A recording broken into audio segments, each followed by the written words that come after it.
Quand je l'ai vu, ce n'était pas au milieu de nulle part. Ce n'était pas quand j'étais seul ou en pleine nuit. Ce n'était pas ce à quoi on peut s'attendre d'une apparition de ce genre. Mais cette chose, elle m'a absolument tout pris. C'était une journée ensoleillée. J'étais allé à la plage avec ma famille et tout se passait très bien. C'était très agréable. C'est alors que j'ai remarqué sa présence. C'était là, au milieu de tout le monde. C'était comme si personne ne voyait cette chose. Elle était immobile, m'observant comme s'il n'y avait personne d'autre sur cette plage. Cette chose était couverte d'algues, de filets de pêche et de sable. Sa peau avait pourri et suintait, un liquide comme du pétrole sortait de ses plaies. Des harpons, des bouteilles en verre et une chaîne reliée à une ancre étaient plantées dans son corps. Cette chose me fixait et je ne pouvais bouger. J'étais paralysé par une terreur si profonde et naturelle que je ne saurais poser de mots sur cette sensation. Un magma intérieur, bouillant d'une souffrance incompréhensible. Les yeux vides de ce monstre, les orbites sans fond de cette chose, me fixaient. Je sentais quelque chose, une chose affreuse et mortifère. Elle ne faisait pas que me regarder. Quelque chose semblait disparaître en moi. Elle me la volait. Ce parasite m'a volé quelque chose de profondément bon et s'en est nourri. Elle a dévoré une partie de moi sans même m'approcher. Puis elle retourna dans la mer, disparaissant sous les vagues blanchies par l'écume. J'étais vide. Je n'arrivais même pas à pleurer. Elle m'avait volé mes larmes. Je n'en ai parlé à personne, je ne pouvais pas. Je ne pouvais rien faire. Pendant plusieurs jours, je ne suis pas sorti de mon lit. Quand j'ai finalement réussi à en sortir, je me suis vu dans le miroir. Le désespoir m'envahit. C'était bien moi dans le reflet, mais j'étais méconnaissable. Je n'avais pas bu d'eau depuis si longtemps que mes lèvres étaient déchirées. Mes cheveux s'arrachaient par poignées, rien qu'en passant ma main. Mon corps entier était douloureux, je n'arrivais plus à me tenir droit. Les cernes obscurcissaient mes yeux.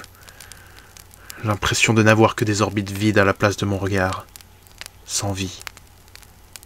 Je n'avais aucune émotion, aucune réaction à l'horreur de mon apparence. Cette nouvelle version de moi, ce moi primaire, ou bien cet autre moi, repoussa toutes les personnes que j'aimais, me plongeant dans une solitude affreusement douloureuse. Pire encore que toute la souffrance physique que je ressentais constamment. Je ne pouvais rien faire, même pas ces choses qui me plaisaient. Toutes sortes de divertissements ou de joies disparaissaient de ma vie. Mes livres préférés étaient illisibles. Je n'entendais plus ma musique. Ma nourriture n'avait pas de goût. Et je ne voyais plus de films. Plus rien n'existait dans ma monstrueuse existence. Je ne ressentais plus rien. Ça m'avait totalement absorbé. J'étais désespéré. Jamais je ne retrouvais cette étincelle de vie que j'avais avant et dont je n'ai jamais suffisamment profité. Jamais plus je ne serais aimé, heureux. Je comprenais ainsi ce que la créature m'avait volé. Moi. Je souffrais beaucoup trop pour continuer ainsi. J'avais besoin d'en finir.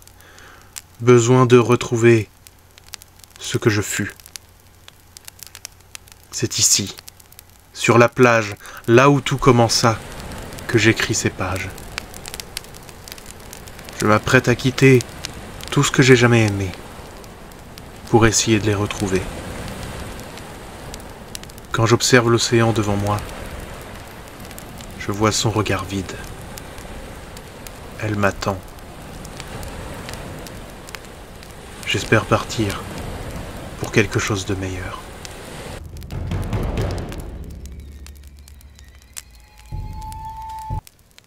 Tout ce que je m'apprête à vous raconter est réel. Peu importe que vous me croyez ou non, c'est ce qui s'est passé.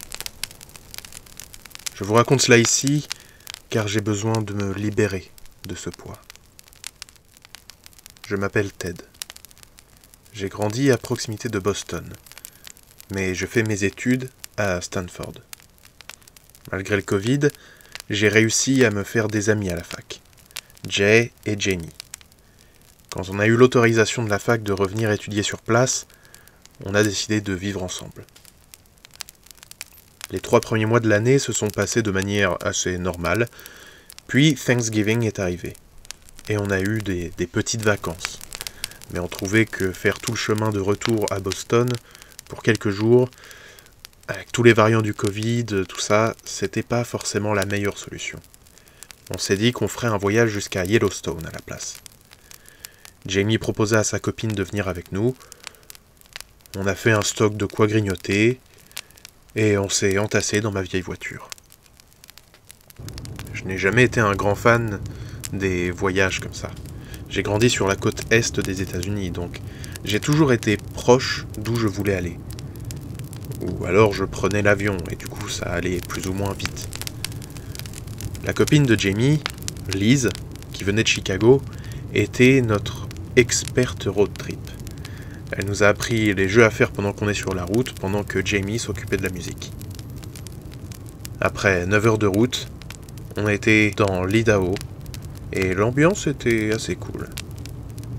L'ambiance était cool jusqu'à ce que Jamie me tape sur l'épaule et m'annonce qu'il y a une alerte tempête en me montrant l'information sur son téléphone.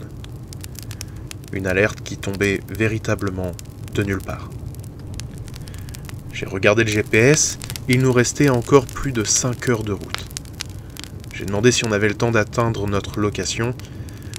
Jamie me dit que ça avait l'air vraiment sérieux et qu'on attendait presque 1 mètre de neige.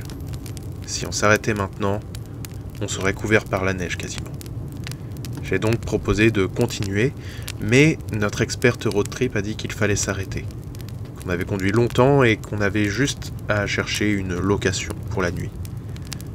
On reprendrait la route le lendemain. Jay a cherché une location pendant que je continuais de conduire. Il remarqua qu'il n'y avait aucun hôtel dans les environs, mais il y avait un Airbnb qui était disponible un peu plus loin sur la route. À peine avait-il terminé la réservation que les premiers flocons de neige tombaient, et le vent se levait brusquement. J'ai l'habitude de la neige, mais je n'avais jamais vu autant de neige tomber aussi rapidement. C'en était presque une vision apocalyptique. Je ne voyais quasiment rien sur la route en l'espace de quelques minutes à peine. Je sentais les pneus ne plus du tout adhérer à la route. Et à de nombreuses reprises, j'ai perdu le contrôle de la voiture sans même chercher à rouler particulièrement vite. Le silence dans la voiture était pesant. Après avoir fait un tête-à-queue particulièrement effrayant, j'ai fait une blague pour détendre l'atmosphère. Puis nous avons repris la route, très doucement.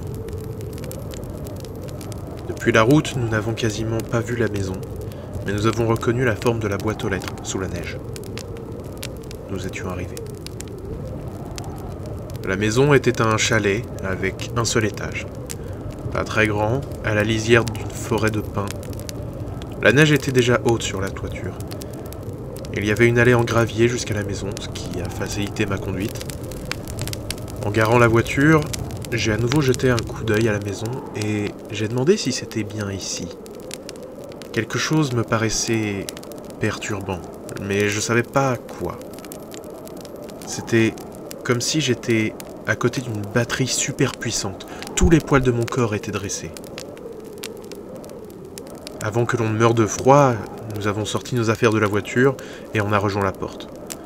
2 personnes ouvrirent, 2 personnes âgées, peut-être 80 ans.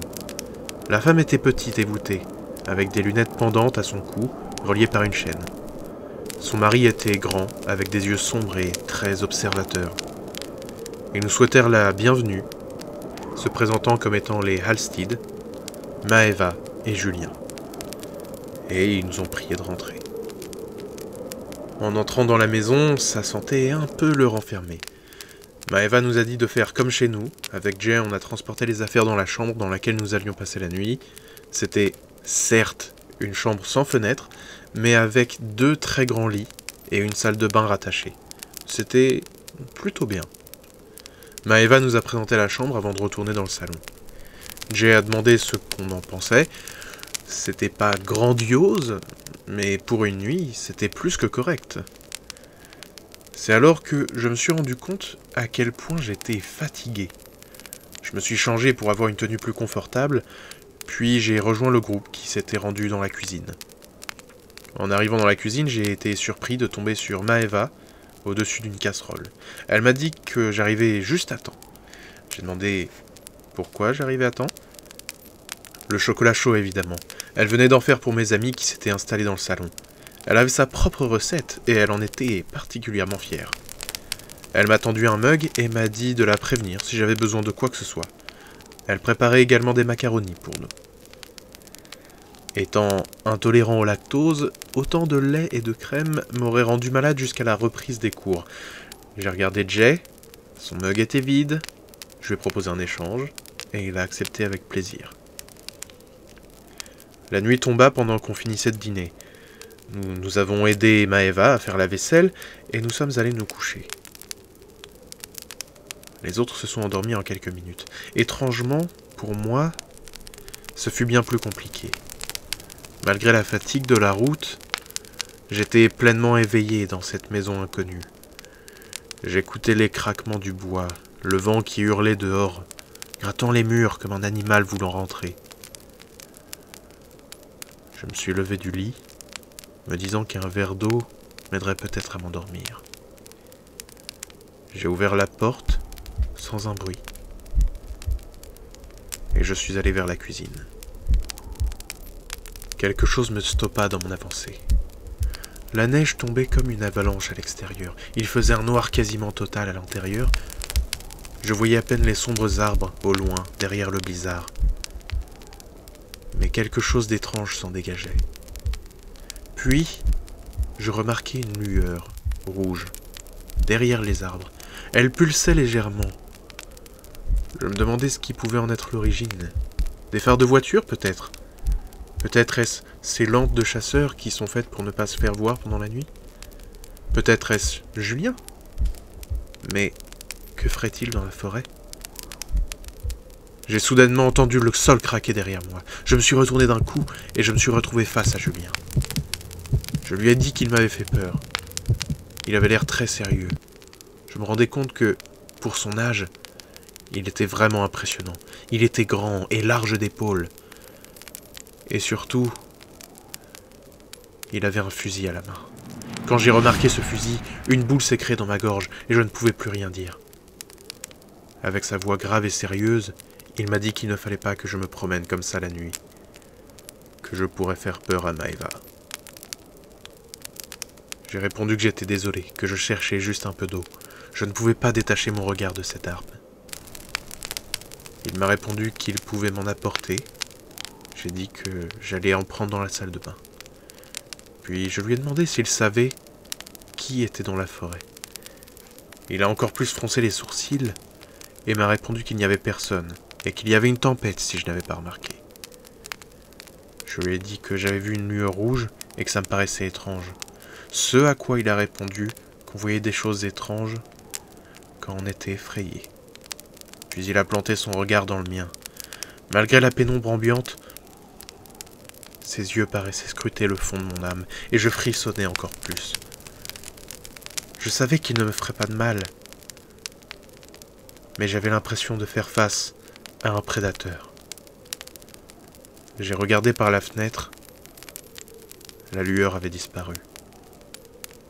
Je lui ai souhaité bonne nuit, et je suis retourné dans ma chambre. Il ne m'a pas répondu.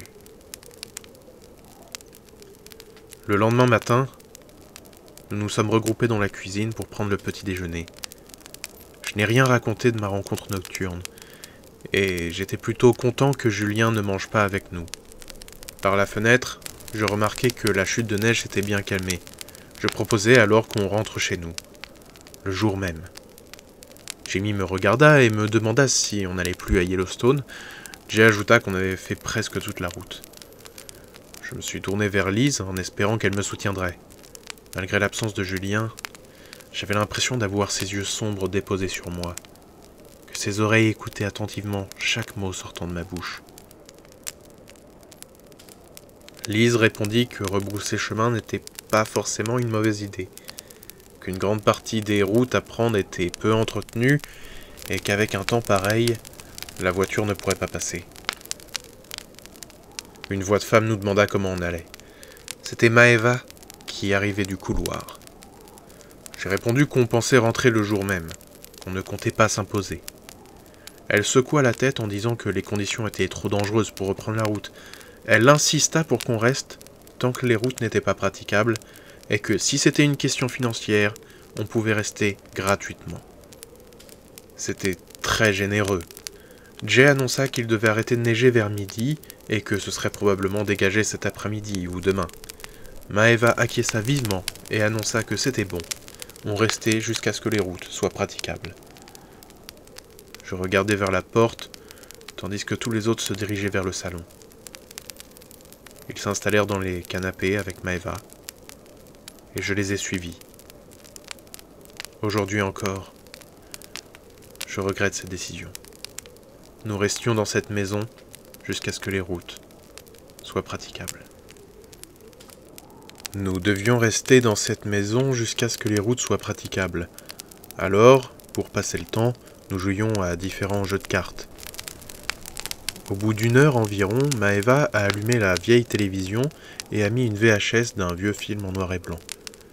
Je lui ai demandé si Julien allait bien pendant qu'elle se rendait à la cuisine. Elle me répondit que c'était gentil de ma part de m'inquiéter pour lui, qu'il se reposait parce qu'il avait passé une mauvaise nuit, puis elle m'a dit qu'elle allait justement s'occuper de lui. Maëva s'est dirigée alors vers le couloir. Derrière moi, Jamie et sa copine s'étaient serrés l'un contre l'autre. Ils avaient l'air d'apprécier le film. Jay jetait du popcorn sur Jamie qui essayait de les attraper en vol.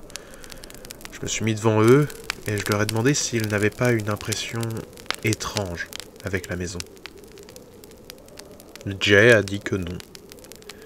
Que Maëva et Julien avaient l'air d'être des gens vraiment gentils. Et Lise ajouta qu'elle trouvait que Maëva lui faisait penser à sa grand-mère. Je leur ai expliqué ma rencontre nocturne avec Julien et avec son fusil. Lise parut choquée et me demanda comment je me sentais. Je lui ai répondu que ça allait, mais que j'avais peur et que je voudrais qu'on parte vite.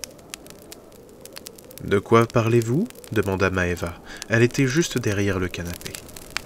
Elle était très douée pour se glisser discrètement derrière nous, celle-là. J'ai répondu qu'on parlait du film et je lui ai demandé comment il s'appelait. Maëva nous expliqua que c'était le film Rebecca, un de ses films préférés, avant de nous inviter à boire un chocolat chaud dans la cuisine. Nous sommes levés et dirigés vers la cuisine. Maëva se glissa à mon oreille et me dit qu'elle avait remarqué que je n'avais pas bu mon chocolat.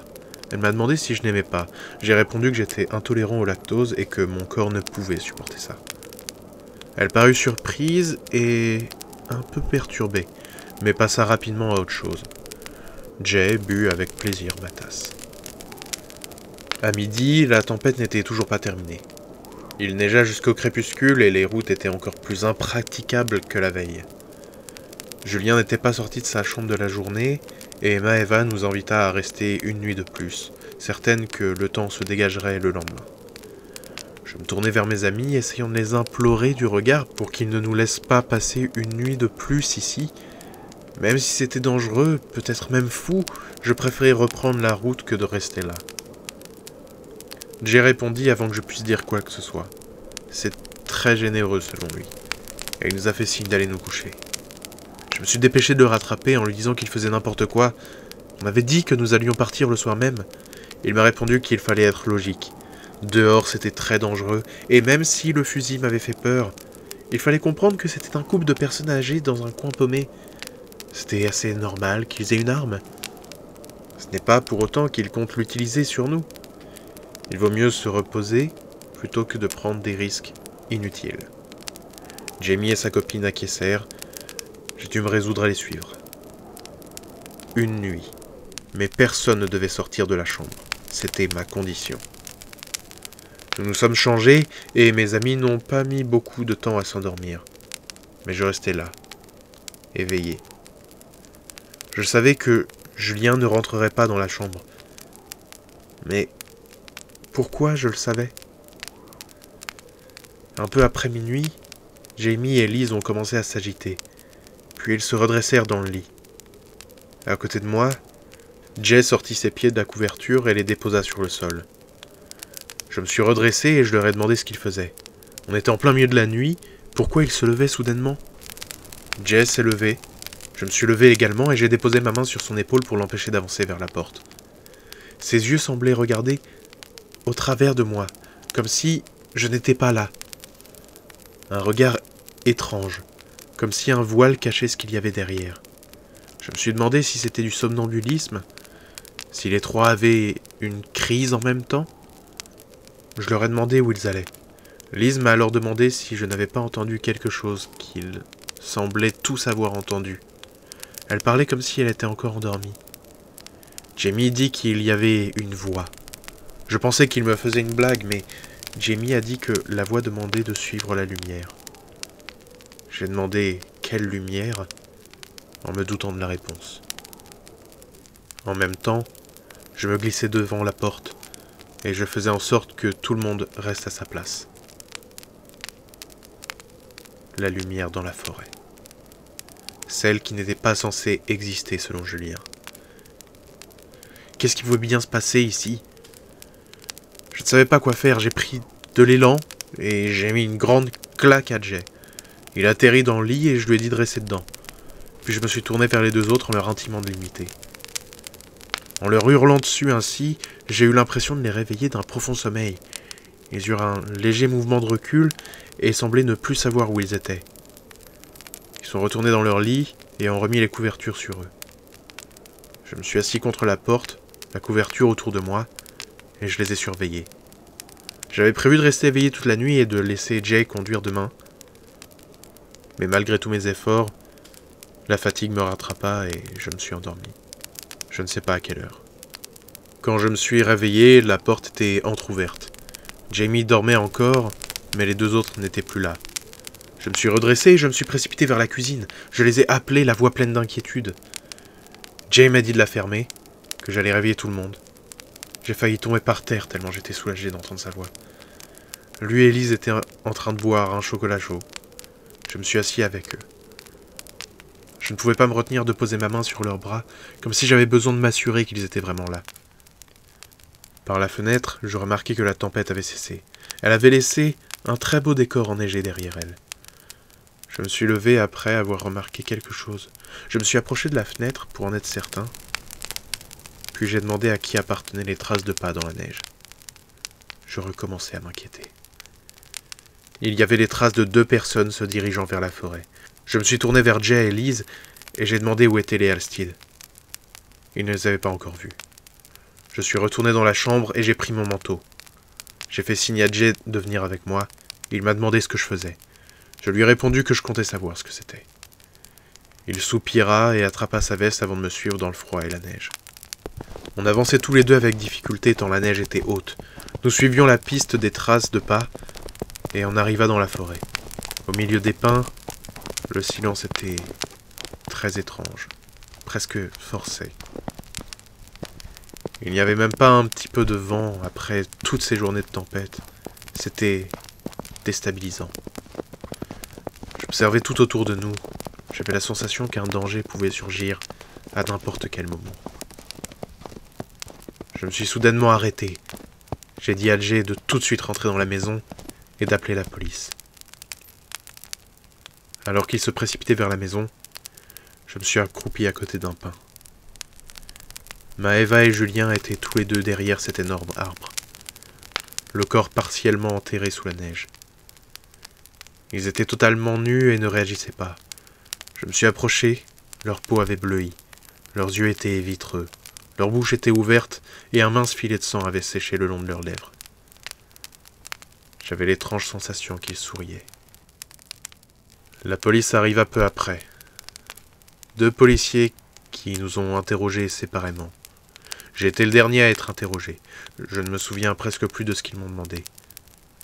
Quand ça s'est terminé, ils nous ont dit qu'on pouvait partir. Pour eux, ils avaient eu une crise de démence et étaient morts d'hypothermie. Le froid les brûle, alors ils se déshabillent et meurent de froid. Un des policiers ajouta que ça avait l'air d'être des gens gentils. Nous avons rassemblé nos affaires et on est rentré dans la voiture. Vu la fin du séjour et le choc pour tout le monde, on a abandonné Yellowstone et on est rentré chez nous. Une fois que nous sommes rentrés, c'était difficile. L'expérience que nous avions vécue avait laissé une marque importante dans notre groupe et nous sentions que quelque chose s'était mis entre nous. Liz et Jay avaient vraiment l'air d'être séparés de nous. Quelques semaines plus tard, j'ai vu Jamie qui semblait broyer du noir, seul. Je lui ai demandé ce qui se passait et il m'a expliqué que Liz l'avait quitté. Je me suis assis à côté de lui. Elle lui avait dit qu'elle ne l'aimait plus. Elle avait pris ses affaires et était partie. Du jour au lendemain, sans aucune explication en plus. Il pleurait contre moi.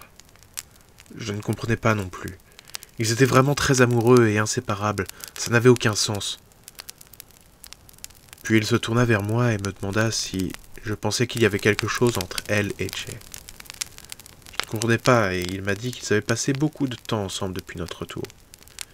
Il n'y prêtait pas trop d'attention, mais quelqu'un lui a dit qu'ils avaient prévu d'arrêter leurs études tous les deux. Ça ne ressemblait pas du tout à Liz. Ça ne ressemblait pas non plus à Jay. Je lui ai dit que j'allais essayer de voir Liz et savoir ce qui se passait. Il me prit dans ses bras, puis j'envoyai un message à Liz. Elle a accepté de me voir pour aller manger. Je suis arrivé un peu plus tard devant le restaurant. Elle était devant la porte avec une jupe. Je ne l'avais jamais vue en jupe. Je me suis approché en disant « Salut, Liz !» Et elle n'a pas réagi. J'ai ressenti alors comme une boule dans le ventre, et un doute s'est insinué dans mon esprit. Sans réellement savoir pourquoi, j'ai dit « Maeva ?» Elle s'est tournée vers moi avec un grand sourire, me demandant comment j'allais. Je restais immobile. Je la fixais. C'était Liz, mais ce n'était plus elle. C'était Maeva. J'ai hésité un instant, puis je lui ai dit qu'on allait manger.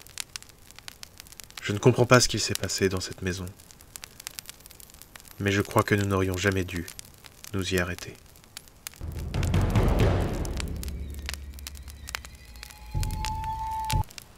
Depuis que mon copain a 8 ans, il est poursuivi par une entité étrange qu'il appelle la Dame de l'eau. C'est une femme dont il n'a jamais vu le visage. Elle a de longs cheveux noirs qui lui cachent le visage. Seule sa bouche sombre et au croc affamé est visible. Elle est vêtue d'une vieille robe blanche et sa peau est bleuie. À chaque fois qu'il se rend dans un endroit où l'eau dépasse ses genoux, il la voit arriver. Depuis ses 8 ans, elle l'a attrapé 7 fois, le traînant dans l'eau et lui enfonçant la tête sous l'eau. À chaque fois, c'était quelqu'un qui venait l'attraper et le sortir de l'eau. Mais depuis qu'il a 14 ans, il est trop effrayé pour aller se baigner. Maintenant, il ne va plus à la piscine, il ne va plus à la mer, il ne se baigne plus. Depuis qu'il est petit, il a toujours été sensible aux choses étranges. Quand ses parents rendaient visite à leurs proches décédés, lui discutait à côté de certaines tombes. Aujourd'hui, nous voulons savoir, est-ce qu'une créature, un esprit ou une entité est liée à l'eau ainsi et peut suivre une personne toute sa vie? Une malédiction pourrait faire ça?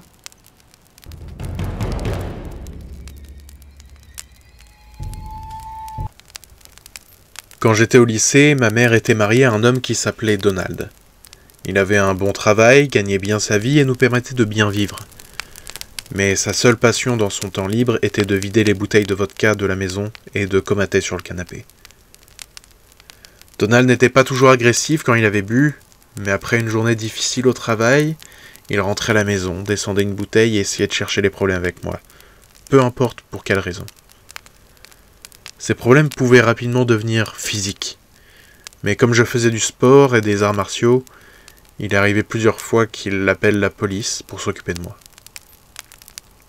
Tout cela nous mena à la situation que j'ai vécue pendant une longue période, c'est-à-dire que, quand il avait bientôt fini sa bouteille, ma mère me donnait de l'argent, je préparais mes affaires, et j'allais à l'hôtel en bas de la rue pour une nuit. Pas besoin d'aller plus loin, il n'était pas en état de fouiller plus loin que la maison, et moi ça me laissait le temps de rentrer et préparer mes affaires de cours le lendemain matin, sans problème, une fois qu'il était parti. C'était un petit hôtel, mais il était bien tenu. Un beau hall d'accueil avec une cheminée, et je connaissais la fille qui s'occupait de l'accueil vu qu'elle me voyait 4 à 6 fois par mois. Le jour où l'histoire que je m'apprête à vous raconter a eu lieu, j'avais quitté la maison assez tard. C'était un hôtel ouvert en continu, donc je me suis rendu au guichet à l'entrée. C'était la femme qui m'accueillait habituellement. Mais elle m'annonça que toutes les chambres étaient occupées. J'ai soupiré avant de réfléchir à voix haute en disant que j'allais essayer de prendre le bus vers le centre et chercher un autre hôtel. Alors, la réceptionniste m'a dit qu'il y avait peut-être une autre chambre dans laquelle elle pouvait m'installer, avec une réduction, mais elle avait l'air hésitante et expliqua que le patron avait retiré la chambre des chambres à louer sans lui en parler. Elle revenait juste de cours de vacances. Elle m'a alors dit que tant que je partais avant que le patron revienne à l'hôtel, il n'y aurait pas de problème. Elle ferait comme si de rien n'était. Je l'ai remerciée et j'ai accepté. Je n'avais pas beaucoup d'autres options de toute façon. J'ai pris la clé et j'ai rejoint la chambre. Elle sentait un peu le renfermé, mais elle était en bon état et propre. Je me suis douché, je me suis préparé et je me suis couché.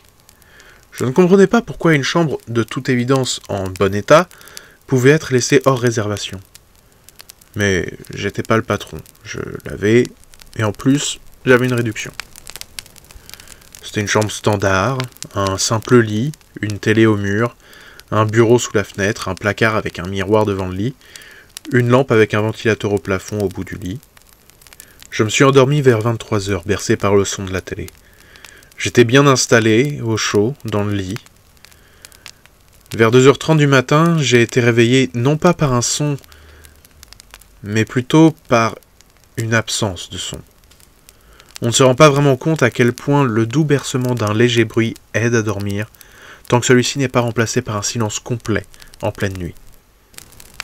Je me suis redressé dans le lit en regardant vers le réveil. J'ai vu l'heure et j'ai remarqué que la télé était éteinte. La chambre était illuminée par la lumière du parking, traversant le rideau de la fenêtre. Quand ma vision s'adapta à la faible luminosité, je me suis rendu compte que je n'étais pas seul. Au pied de mon lit se trouvait une femme. Elle portait une robe de chambre de l'hôtel. Ses cheveux étaient encore humides, comme si elle sortait tout juste de la douche, et elle paraissait vraiment grande. Sa tête n'était pas loin des pales du ventilateur. Si elle sautait, je pense qu'elle pouvait les toucher avec sa tête. Elle se tenait là, immobile, la tête penchée sur le côté, m'observant en silence. Au bout d'un moment, je me suis convaincu que ce n'était qu'un rêve, et qu'il n'y avait personne dans ma chambre. Malgré le fait qu'elle était là à m'observer, je n'avais pas peur. J'avais déjà eu des rêves très réalistes, et je ne me suis pas plus inquiété que ça. Je me suis réallongé dans le lit. Je la regardais, se tenant là. J'avais la tête dans une position me permettant d'être à l'aise, mais en pouvant la voir. Je savais qu'en attendant, elle disparaîtrait. Et après quelques minutes, elle a effectivement disparu. Je n'ai pas mis beaucoup de temps à m'endormir, et après j'ai eu l'appel de l'accueil pour me réveiller. Elle avait l'air un peu nerveuse en m'appelant. Alors je me suis rapidement préparé et je suis vite allé à l'entrée. Je me disais que son patron arrivait peut-être plus tôt que prévu. Je ne m'attendais pas à la discussion que nous avons eue après cela. Quand je suis sorti de l'escalier, elle a commencé à s'excuser. Je ne comprenais pas pourquoi. Je lui ai dit que j'avais passé une bonne nuit et qu'il n'y avait pas de problème. C'est alors qu'elle m'a expliqué qu'elle avait découvert pourquoi la chambre avait été mise hors d'usage. Pendant ses vacances, une femme avait pris la chambre avec son mari et ses 2 enfants. Un matin, elle avait laissé son mari et ses enfants se promener et pendant qu'ils étaient partis, Elle s'est pendue au ventilateur. C'est son mari qui l'a découverte en rentrant. La chambre avait été retirée du service par respect le temps qu'elle soit inhumée. Je n'en avais même pas entendu parler alors que ça avait eu lieu juste en bas de ma rue. Maintenant, je me demande si c'était elle que j'ai vue dans ma chambre ou si c'était juste un rêve.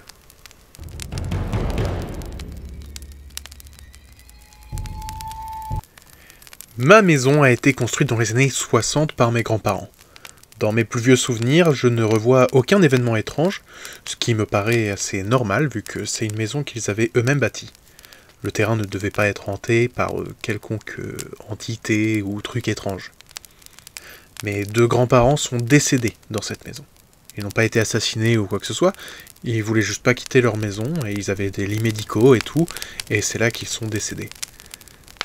Les points les plus intenses de la maison étaient le salon, la salle de bain et ma chambre. Mon meilleur ami passait la soirée à la maison une fois, nous dormions ensemble dans le salon. Le lendemain matin, mon ami me parla de quelque chose de très perturbant. Il s'était réveillé pendant la nuit et il avait vu, devant la fenêtre, un homme, la cinquantaine. Il était plus âgé alors que mon propre père. Il n'y avait aucune chance donc que ce soit quelqu'un de la famille, mais il a pu décrire la chemise que portait l'homme. C'était une des chemises de mon grand-père. Je ne l'avais jamais vu dedans, mais j'avais vu plusieurs vieilles photos de lui avec. La deuxième rencontre fut avec ma mère. La connaissant et connaissant son esprit sceptique, j'ai une confiance totale en ce qu'elle dit. Elle prenait un bain en lisant. Elle se détendait pendant un petit moment avant de se rendre compte que, assise sur le bac à linge sale, se trouvait ma grand-mère, sa propre mère. Elles se sont souri avant que ma grand-mère ne disparaisse. J'ai demandé à ma mère si elle avait eu peur. Elle m'a répondu qu'elle s'était sentie calme et que ça lui avait fait plaisir de pouvoir revoir sa mère. Bien que ces deux apparitions ne paraissent pas mauvaises, étant probablement mes propres grands-parents, ma petite amie a, elle, vécu deux expériences plus étranges. Une première où elle avait entrevu un visage dans un reflet, un visage qu'elle ne connaissait pas et qui paraissait effrayant. Mais c'était difficile pour elle d'être certaine de ce qu'elle avait vu. La deuxième fois, en pleine nuit, alors qu'elle revenait des toilettes, elle avait vu quelque chose passer très vite d'une salle à l'autre dans l'obscurité. Elle était vite allée me prévenir, et quand j'ai vérifié, il n'y avait évidemment rien. Mais elle m'avoua qu'elle avait l'impression que c'était une énorme bête, que ce n'était pas humain. La pire expérience de la famille, c'est moi qui l'ai vécue. À vrai dire, je la vis régulièrement. Une pure sensation de vulnérabilité et de danger imminent. La dernière fois que c'est arrivé, j'étais au téléphone avec ma petite amie. C'était juste avant de me coucher. J'étais assis sur le bord de mon lit, face à la fenêtre. La porte était dans mon dos. Nous discutions normalement de notre journée, et soudainement, j'ai dû lui dire que je me sentais observé. Ça recommençait, l'impression d'être une proie, guettée par son prédateur. Je ne pouvais pas bouger, j'avais du mal à respirer, c'était terrifiant. Mon cerveau avait bloqué tous mes muscles, et j'avais la sensation que quelque chose s'approchait de moi. Je pouvais simplement dire à ma copine que j'étais terrifié. Elle s'inquiétait au téléphone, mais j'avais trop peur pour lui mentir et lui dire que ça allait. J'attendais que ça passe, ou que quelque chose me prenne. Après quelques minutes, heureusement, cette sensation se stoppa, et j'arrivais à reprendre le contrôle de mon corps. Mais j'avais eu extrêmement peur. Je suis le seul à avoir vécu ça pour l'instant. Mais j'avoue avoir peur de ce qui pourrait se passer à l'avenir. Merci d'avoir regardé cette vidéo, j'espère qu'elle vous aura plu. N'hésitez pas à vous abonner pour ne rater aucune autre de mes vidéos. Vous pouvez également me suivre sur les réseaux sociaux, Facebook, Twitter, Instagram et TikTok.